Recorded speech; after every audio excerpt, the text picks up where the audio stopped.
officer necessarily what they need if they don't file their taxes. Right. He's briefly another, so probably need to, more in depth, especially with self-serves and they don't. All right.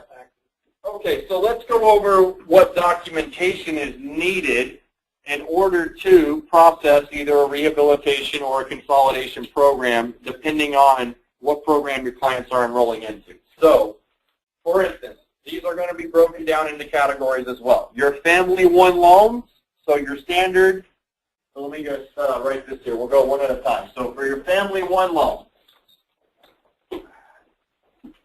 which is your standard, graduated,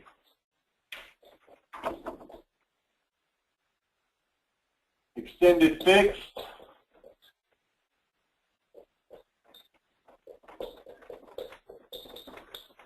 and your extended graduated plan. The great thing about how we have our CRM structured and set up with the DocuSign account in there is that under all of these plans here for Family One plans for standard, graduated, extended fixed, and extended graduated, we need the same documents. Very simple. And the great thing is that when you send out your DocuSign agreement to these clients, it's already going to include all the documents that we need, assuming that you generate them correctly from the CRM. So for instance, we need, for all of these programs, first thing we need is the client agreement.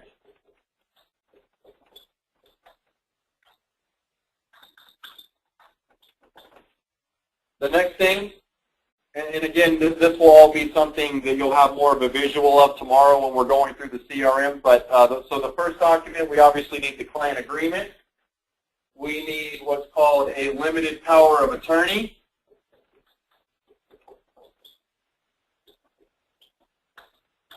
That limited power of attorney, what that does is gives us permission to communicate with their loan servicers, so that way we can complete and communicate with them about whatever programs we're getting them enrolled into. Okay. Now, the limited power of attorney for a consolidation into either of these plans does not need to be notarized, which means that you can send it out with the client agreement right there from the CRM, and it'll automatically fill out all the client's info and put an electronic signature on there, so that's good to go. We've got that as soon as your client signs the agreement. Next, the third thing we need for all of these is the general forbearance request form, because again, most of your clients are going to want to have their payments frozen through forbearance while we're working on the consolidation.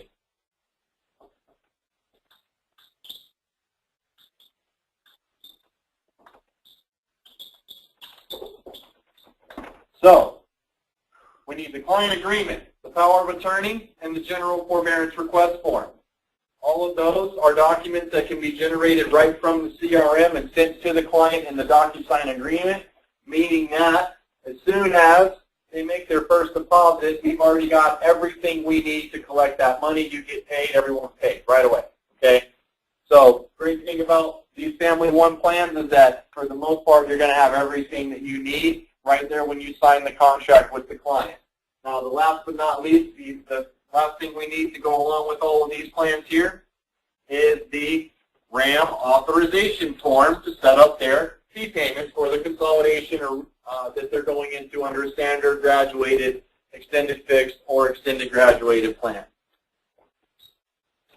So, for the Family One programs, again, we need the client agreement, the limited power of attorney, the general forbearance request form, and the RAM authorization form. And the great thing is that all of these forms can be generated right there in the CRM system to be sent out via DocuSign to your client to sign, as long as you have all the necessary information filled in the CRM to generate the documents.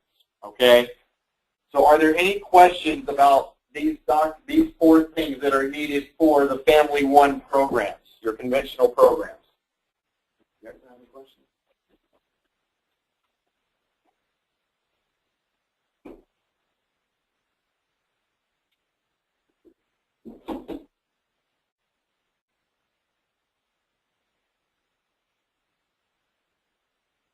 All right, so I guess you guys don't have any questions about that. Pretty straightforward. Okay, So that's for the Family 1 plan. Now we're going to go to the Family 2 plans, your income-driven forgiveness programs.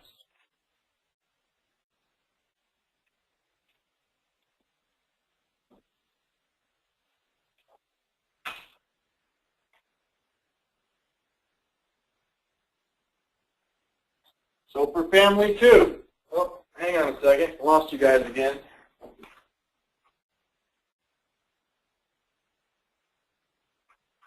All right. So for Family 2, and these are going to be for your ICR, IBR, and pay-as-you-earn plans. So for these plans, same thing. Number one, we need a client agreement.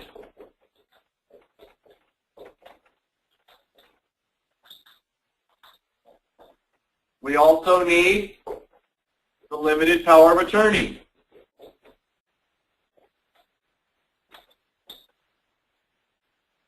We also need the general forbearance request form.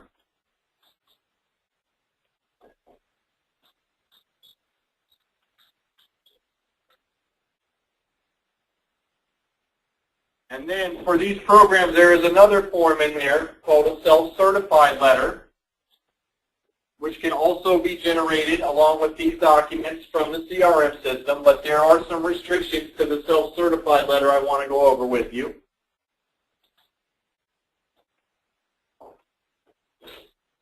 Now, the only way that you can generate a self-certified letter from the CRM to be sent out to the client via DocuSign with these other documents here is if you have a borrower who is married but doing a separate tax return or a single borrower. You cannot generate a self-certified letter to be sent out via DocuSign if you have a borrower who is married filing jointly, because unfortunately, when you have a borrower who is married filing jointly, this self-certified letter requires that both the borrower's and the spouse's signature be on the form, and unfortunately, DocuSign cannot generate a signature for the spouse to sign. So if you have a situation where they are married filing jointly, this document will need to be sent to the client separately via email, requesting them to have that filled out by the borrower and their spouse to send back into us for processing. Okay? So the only way this will get generated is if your borrower is married filing separate,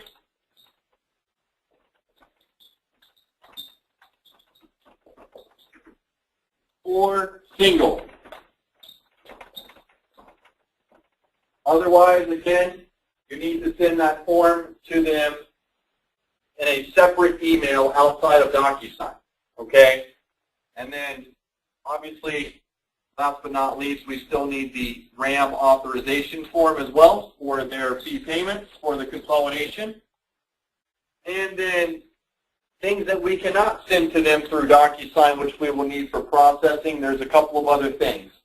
You also want to request 1 month's worth of pay stubs,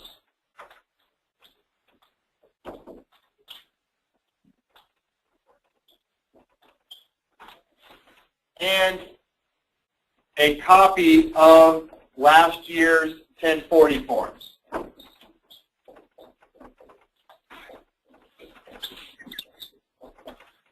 And for the 1040 forms, all we need are the first 2 pages of the 1040 forms that show the filing status, the number of dependents claimed, as well as the adjusted gross income figure, whether or not the borrower is single, married filing joint, married filing separate. Okay, and the reason that we request the pay stubs and last year's tax return is that in the event that they are making less last year than they're currently making on their pay stubs right now, we can use their last year's tax return to make sure we get them the most affordable payment possible. Or let's say that they made more money the previous year and they show more money on their tax returns than they currently do on their pay stubs for where they're now working.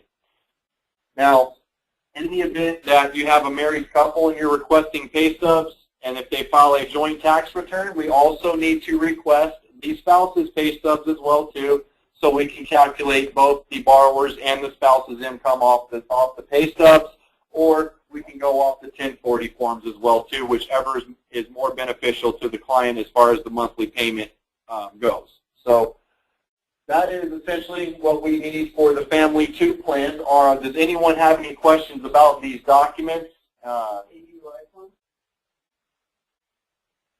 That's the self-cert letter now, bro. Oh, okay. Well, ADOI form is a great question.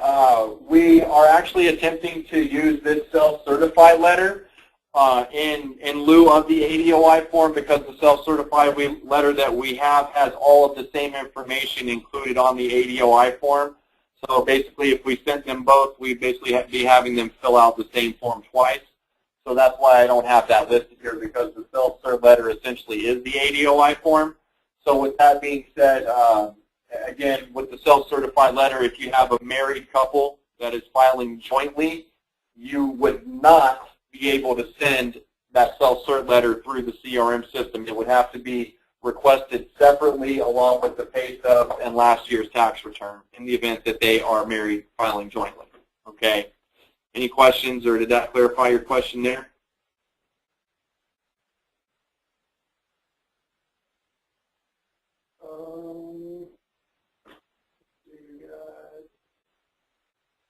Is nobody necessary on the power of attorney forms in this class?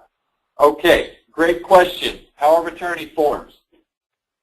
Yes and no is the answer to that question. So if they are doing a consolidation into either of the Family 1 or the Family 2 plans that we've gone over, so if they're consolidating into a standard, graduated, extended fixed, extended graduated, IBR, ICR, or pay-as-you-earn plan, if they're consolidating into either of those plans, a limited power of attorney is needed, but it does not need to be notarized. The only time that you would need to have a power of attorney notarized is if the client is enrolling into a rehabilitation plan. And I'm going to go over the documents we need for rehab next. So is there any other questions about Family 2 documents that are needed?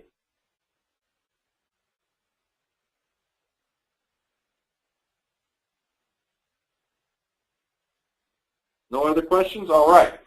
Moving right along. So now let's talk about rehab and what's needed for rehab.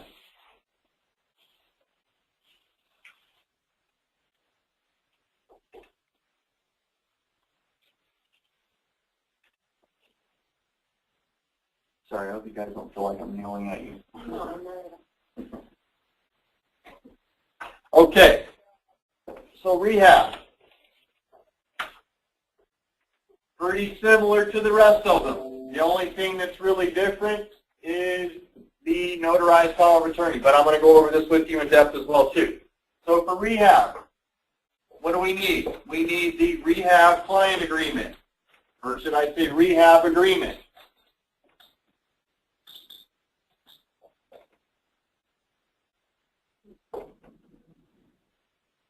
We will also need the limited power of attorney. And as we just discussed, it needs to be notarized. Now, here's the thing, guys.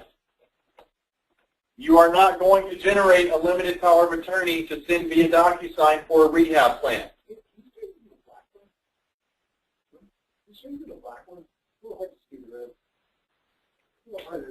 All right, let's switch it up. Okay. So we need the rehab agreement, and what I was saying there was the limited power of attorney for rehab. It always has to be notarized. And it cannot be sent out through DocuSign because it has to be notarized, meaning that you will need to send that to the client in a separate email. And there's going to be a few other things you're going to send along with that to the client, which I'm going to go over here as well. Now, third thing, we would also want to still send out the general forbearance request form, because in some cases, we're able to bring the client's loans back current through a forbearance and get them out of default. But keep in mind that's on a case-by-case basis. Doesn't always happen, but we still want to send out the general forbearance request form just in case, okay?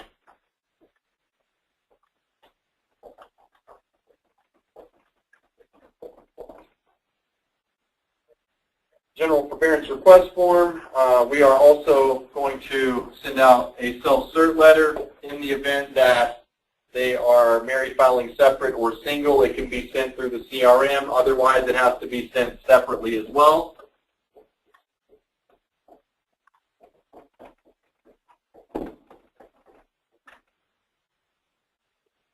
We also need to send the RAM authorization form for their payments for the program. There's also going to be a separate document that is sent out to the client, which is going to be called a statement of financial status.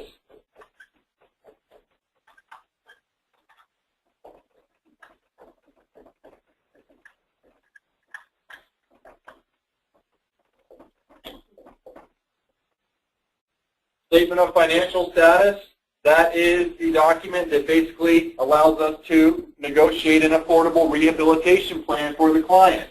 Because on this form, they're going to list what their income is, along with all of their expenses. So that way we know exactly what their budget is, and it gives us some ammunition to go in there and negotiate on the client's behalf to get them a really affordable rehab plan. So that's the statement of financial status. We will also need to request, same thing, pay stubs. Sorry, I can't spell here. Pay stubs and 1040s for the tax return. And then last but not least, I know this seems like a lot, but the majority of this stuff you're going to send out through DocuSign. The other stuff you're going to send in a separate email to the client. And last but not least is going to be a third-party authorization or third-party release form, which is required by some lenders for us to have this form in order for them to discuss any rehabilitation plans on a client's behalf. So, out of all these forms for rehab, the ones that can be sent out through DocuSign are going to be the agreement, the forbearance form, the self-cert letter under certain circumstances, meaning that they are either a single borrower or they are married filing a separate tax return. The RAM authorization is always going to get sent, and then the rest of this stuff is going to be requested through email. So, for instance, you're going to email the limited power of attorney. You're going to email the statement of financial status. You're going to email a request for the pay stubs and 1040s, and you're also going to email the third-party release form, which obviously all of that stuff can be sent in one email. You don't have to send multiple emails requesting it from the client. So with that being said, if you have a rehab client that is enrolling, you're going to send out the rehab agreement, the forbearance form, in some cases the self-cert letter, and the RAM authorization form. That's all going to go out in the DocuSign to the client. And then once you sign the agreement with the client, you'll send them a separate email requesting the limited power of attorney, in some cases a self-certified letter, the statement of financial status, pay stubs and tax returns, and the third-party release form. So that right there is essentially everything that we need for rehabilitation in order to get the client into a rehab plan so they can start making payments to get their loans out of default. Are there any questions you guys have about what's needed here for rehab? Because I know it's a little bit more documents, but really it's all the same stuff, just a few extra things that we need for the rehab process, such as the statement of financial status and the third-party release form. That's really the only two additional things there. So any questions about that?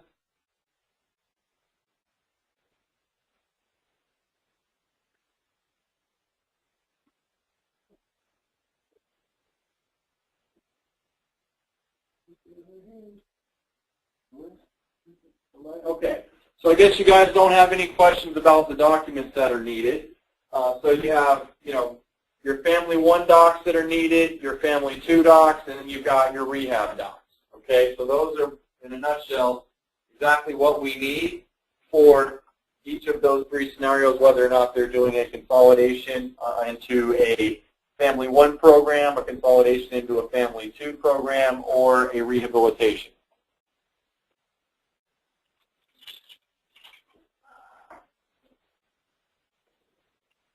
So now, I think we have, for the most part, gone over the programs. We've gone over public service loan forgiveness. We've gone over rehabilitation. We have gone over the client enrollment process as far as what's needed for a quote, as well as the necessary information needed for a full file for processing. And we've gone over all the necessary documents needed for either a rehab or a consolidation, depending on what type of program they're going into. So my question at this point is I would like to go ahead and address any questions that you guys may have overall regarding everything we've gone over. So let's start addressing some of your questions that you have now, because I want to make sure that any questions you have, we do get those addressed, because tomorrow I'm hoping that you guys are going to be pretty familiar with a lot of this stuff we've gone over, because we are going to be, so to say, testing you and asking you questions and hoping that you're going to be able to, so to say, regurgitate this information back to us, because if you can't tell it to us, you can't tell it to a client on the phone. So it's very important. We want to make sure that you guys are very familiar with everything we're going over here, because this is everything you're going to need to know to be successful and to present these programs and information to your clients. And not only that, we want to make sure you sound like you know what you're talking about. So any questions? Overall, we want to like 2 from you guys. John, right? Yeah. Okay, guys. So John was asking, which of the programs do we see more clients enroll into, Family 1 or Family 2? And there's really not an answer to that question, because at the end of the day, it's going to be to what is your client's benefit, because everyone's situation is going to be different. And what's very important is that, number one, you determine what their goals are or what situation has occurred where they need to do a consolidation. And then based on that information you're getting from the client, you should be able to then determine, based on the program quotes of all the different options that are available, which one is going to fall within their goals and what they're looking to get accomplished. I would say in most cases you're going to see people going for Family 2 plans, but again, I don't want to say that's going to be all the time, because it really all depends on everyone's specific situation, and every situation is unique and different, because family sizes are different, incomes are different, amounts owed on their loans are different. So obviously, yeah, well, we're talking about just federal loans right here. All of this only pertains to federal loans, which I can touch on private loans. You know, we'll touch on that later. We have, you know, some options for that as well too, and that'll be very helpful in your sales, because you will have people that have both federal and private, and a lot of times the private will be their main concern. But private loans are a lot more difficult to get approved for, because essentially with federal loans, there's no credit check, there's no minimum income requirement to qualify. So everyone that has federal loans is approved. Whereas with private loans, it's basically like applying for a mortgage. Okay, it's all based on income, credit, and debt-to-income ratio, and the programs are very strict as far as the guideline goes, so it's very hard to get approved, and it's hard for people to get a reduction in payment on their private loans.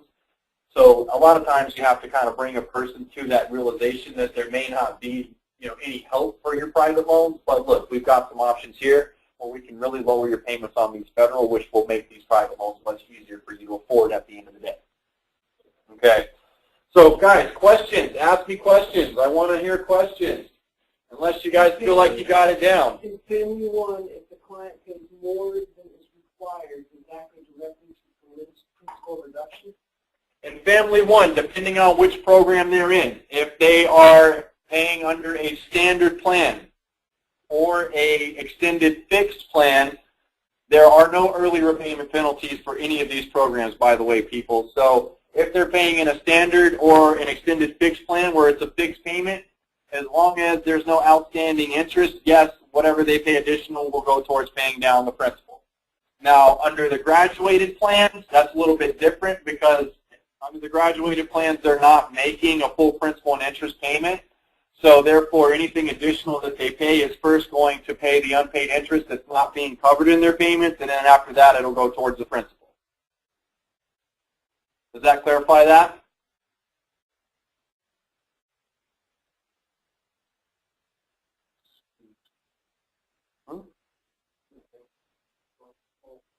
No, I don't have any questions. Does anyone else have any questions for me? Are you guys just all ready to go home? All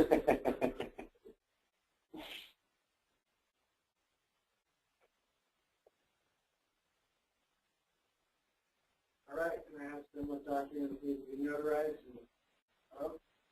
It looks like we got 80% say limited power of attorney, 20% say we have agreement for. All right, so I believe Sean just asked everyone a question. What document needs to be notarized? And in what scenario do we need it notarized? So I want to go in a little further in depth. The only document that will ever need to be notarized is a limited power of attorney for a rehabilitation plan. Because for rehabilitation, we actually have to forward that document over to the lender that has the defaulted loans, getting permission to discuss the loan with them so we can set up the rehab plan. So the only scenario for a limited power of attorney situation is going to be for rehabilitation.